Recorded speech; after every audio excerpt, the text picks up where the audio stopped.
السلام علیکم ورحمۃ اللہ وبرکاتہ۔ آج کی کہانی تھوڑی سی خوفناک ہے۔ جو اسٹرانگ ہارٹڈ ہیں وہ لوگ یہ کہانی اینڈ تک ضرور دیکھیں، اور جو ویک ہارٹ کے ہیں پلیز یہ سٹوری نہ دیکھیں۔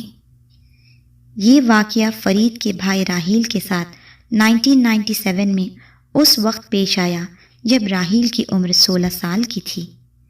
یہ لوگ لائنز ایریا میں رہتے تھے، جو آج بھی رہتے ہیں۔ ایک دن راحیل کسی رشتہ دار سے مل کر گھر آ رہا تھا، اور یہ جمعرات کا دن تھا۔ راحیل کو اس دن گھر واپسی پر بہت دیر ہو گئی۔ راحیل کے مطابق وہ بس سٹاپ پر 12:15 بجے اترا اور وہاں سے اپنے گھر پیدل چلنا شروع ہو گیا۔ ابھی راحیل نے تھوڑا فاصلہ ہی طے کیا تھا کہ اس نے محسوس کیا کہ جیسے کوئی اس کے پیچھے پیچھے آ رہا ہے۔ جس جگہ سے راحیل کا گزر ہو رہا تھا اس جگہ روشنی بہت کم تھی۔ راحیل نے جب پیچھے مڑ کے دیکھا تو ایک عورت ساڑی پہنے ہوئے تھی اور اس کا پیچھا کر رہی تھی۔ اس عورت نے راحیل کے قریب آ کر کہا، مجھے یہ پتہ بتا دے۔ وہاں پر کم روشنی کے سبب راحیل کو واضح طور پر اس عورت کا چہرہ ٹھیک سے نظر نہیں آیا۔ پھر راحیل نے اس عورت سے کہا، میرے ساتھ چلیں، میں آپ کو پتہ بتا دیتا ہوں۔ یوں تھوڑی دیر تک وہ راحیل کے پیچھے پیچھے آئی، اور ایک مقام پر جب راحیل نے پیچھے پلٹ کر دیکھا تو وہ عورت غائب تھی، اور دور دور تک اس کا کوئی نام و نشان نظر نہیں آ رہا تھا۔ راحیل کے دل میں آیا کہ شاید وہ عورت نے یہ سوچا کہ میں اسے کہیں غلط جگہ نہ لے جاؤں، اس لیے وہ عورت کہیں اور چلی گئی ہو۔ یوں راحیل 12:30 یا 12:45 کے درمیان گھر پہنچا اور اپنے بستر پر جا کر سو گیا۔ دوسرے دن جب راحیل بہت دیر تک سوتا رہا تو گھر والوں نے اسے اٹھانا چاہا تو وہ نہیں اٹھا۔ پھر راحیل کے بھائی فرید نے اسے اٹھانے کی کوشش کی، جس پر راحیل نے بڑبڑاتے غصے کا اظہار کیا اور بڑی مشکل سے اٹھا۔ اس کے بعد راحیل کی آواز کچھ بھاری بھاری سی ہو گئی، اور گردن بھی اکڑ گئی، اور ساتھ ہی ساتھ چہرے کا رنگ بھی بدل گیا۔ جبکہ گھر والوں نے راحیل کو کھانے کے لیے اٹھایا تھا، کیونکہ راحیل نے صبح سے شام تک کچھ نہیں کھایا تھا۔ اٹھنے کے بعد بھی راحیل نے کھانا صحیح طریقے سے نہیں کھایا تھا۔ پہلے تو گھر والوں نے سمجھا کہ راحیل نخرے دکھا رہا ہے یا تو پھر مذاق کر رہا ہے، مگر اس وقت سب لوگ سکتے میں آ گئے جب راحیل عجیب عجیب سی حرکتیں کر رہا تھا اور عجیب عجیب سی باتیں کر رہا تھا۔ راحیل کہنے لگا، دیکھو وہ دروازے سے اندر آ گئی ہے، دیکھو دیکھو وہ دروازے سے اندر آ گئی ہے۔ وہ عورت سامنے ٹیبل پر جا کر بیٹھ گئی ہے اور مجھے غصے سے دیکھ رہی ہے، اور وہ اب مجھے مارے گی۔ گھر کے دوسرے لوگ راحیل کی بات بڑے عجیب انداز سے سن رہے تھے، اور کبھی کبھی انہیں راحیل کی باتوں پر ہنسی بھی آ رہی تھی۔ سب لوگوں کو یہ بات مذاق لگ رہی تھی۔ انہوں نے سوچا کہ یہ عورت کون ہے اور ہمیں کیوں نظر نہیں آ رہی ہے۔ جب راحیل کی طبیعت بہت زیادہ خراب ہو گئی تو محلے والوں کو بھی اس بارے میں پتہ چل گیا۔ محلے کی عورتیں بھی راحیل کو دیکھنے کے لیے آئیں۔ راحیل کو دیکھنے کے بعد انہوں نے کہا کہ راحیل کے اوپر کچھ سایہ ہو گیا ہے۔ پھر عورتوں نے کہا، آپ کسی مولانا کو دکھائیں، لیکن راحیل کے گھر والے اور اس کے بڑے بھائی ان سب باتوں پر بھروسہ نہیں کرتے تھے۔ راحیل کے گھر والوں نے الٹا محلے والوں سے کہا کہ آپ لوگ کیسی باتیں کر رہے ہیں، آج کے دور میں آپ ان سب باتوں پر بھروسہ کرتے ہیں؟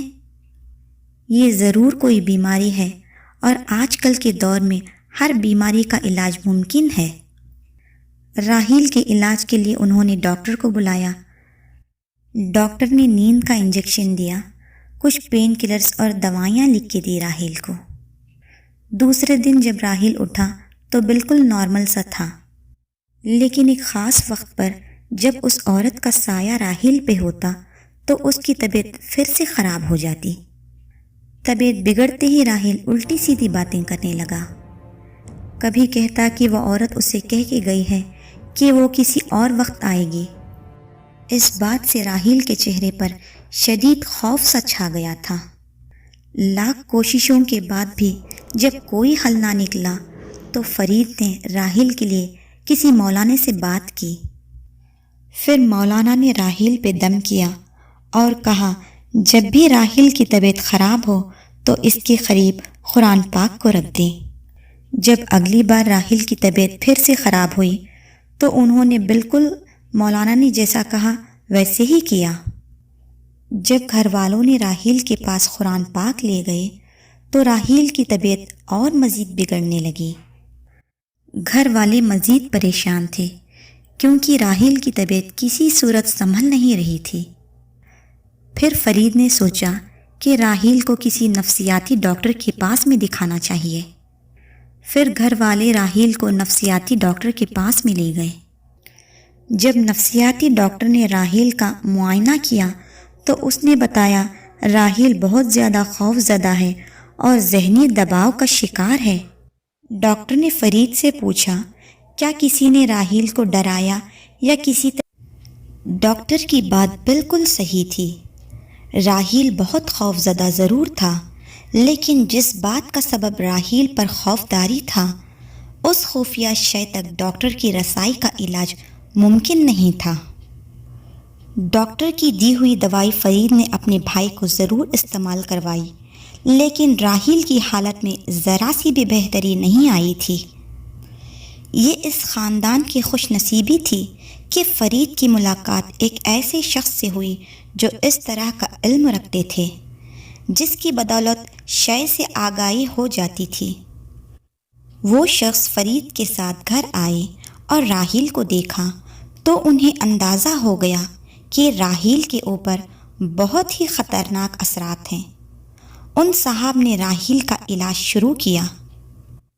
اس طرح راحیل نے اپنے بھائی فرید سے کہا کہ وہ عورت آئی تھی اور کہہ کر گئی کہ 5 بجے آئے گی۔ فرید نے ان صاحب سے رابطہ کرتے ہوئے کہا کہ راحیل نے ایسی بات بتائی ہے۔ ان صاحب نے کہا کہ جب وہ عورت آئے تو مجھے بلا لینا۔ فرید گھر آ کے راحیل کے ساتھ ہی بیٹھ گیا، لیکن راحیل نے کہا کہ وہ عورت نے کہا وہ اب 7 بجے آئے گی۔ فرید نے ان صاحب کو بتایا تو انہوں نے کہا کہ میں مغرب کی نماز پڑھ کے آؤں گا، لہٰذا وہ صاحب راحیل کے گھر آ کر بیٹھ گئے۔ جیسے ہی وہ عورت ایک خاص حدود یعنی کہ باؤنڈری میں داخل ہو گئی تو فوراً ہی راحیل نے بتا دیا۔ اب وہ عورت گھر میں بھی داخل ہونا چاہتی تھی، کیونکہ وہ عورت کو بھی اندازہ ہو گیا تھا کہ کوئی املاک جاننے والا گھر میں موجود ہے۔ وہ صاحب بھی وہیں بیٹھے رہے اور بولے آنے دو، ہم بھی دیکھ لیں گے۔ اس سے پہلے بھی ان صاحب نے راحیل پر دم وغیرہ بھی کیا تھا، لیکن افسوس کہ اس عورت نے راحیل کا پیچھا نہیں چھوڑا تھا۔ آج تو ان صاحب نے فیصلہ کر ہی لیا تھا کہ وہ اس عورت سے راحیل کی جان چھڑوا کر رہیں گے۔ جیسے ہی وہ عورت کی روح گھر کے اندر دروازے سے داخل ہوئی، راحیل نے فوراً کہہ دیا کہ وہ عورت گھر کے اندر داخل ہو گئی ہے۔ ان صاحب نے عمل شروع کیا اور اس عورت کو مخاطب ہوتے ہوئے کہا کہ راحیل کا پیچھا فوراً چھوڑ دو ورنہ میں تمہیں جلا کر مار دوں گا۔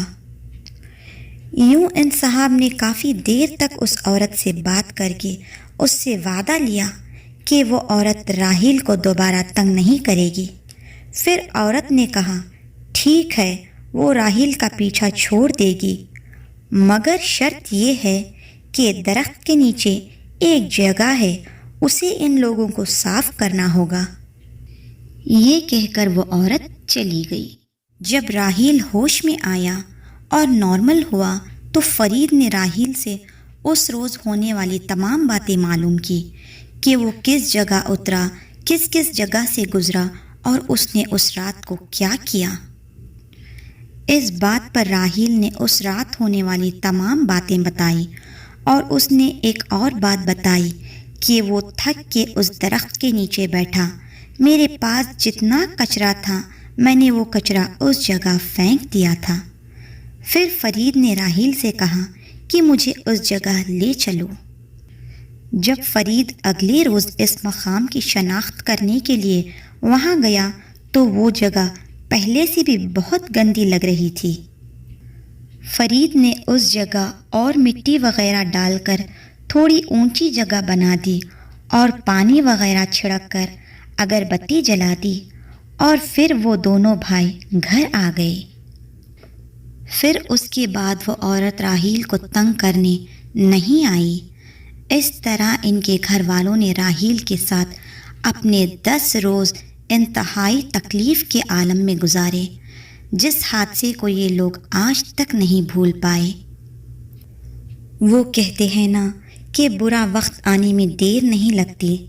اپنے آپ کا اور اپنوں کا خیال رکھیں اور تکلیف میں ایک دوسرے کو سپورٹ ضرور کریں۔ سٹوری اچھی لگی تو لائک، شیئر اور سبسکرائب ضرور کریے گا۔ جزاک اللہ خیرن کثیر۔